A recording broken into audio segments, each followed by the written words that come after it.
Hello, traders. FX Pip Collector here. Today is Wednesday, February 28th, and I'm going to be analyzing the US dollar Canadian starting on the monthly, working my way down to the 1 hour time frame for the full top down analysis.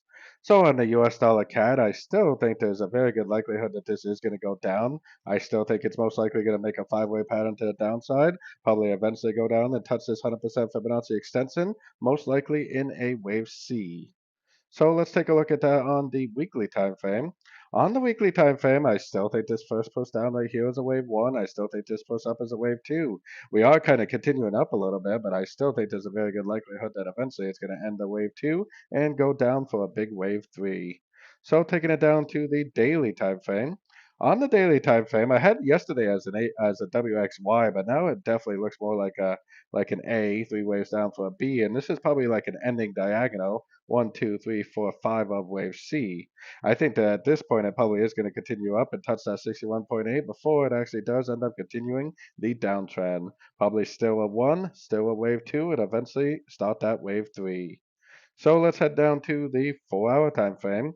On the 4 hour time frame, we are definitely looking for longs right now. I mean, there's no doubt that this thing is going up. I think we're going to go up to at least that 61.8. So I would for sure be looking for pullback entries to go long for the continuation of this uptrend. So taking it right down to that 1 hour time frame.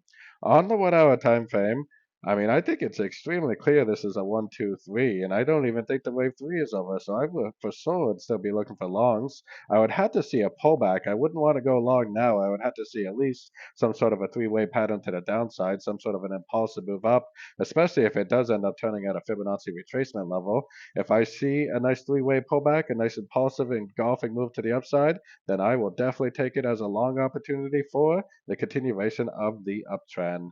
Until the higher time frames tell me that we really are going down, which so far they haven't done so, I personally will be looking for longs in an uptrend on these shorter time frames. So don't forget to join my free Discord channel. The link for that is on the screen and in the description. Thanks and happy trading.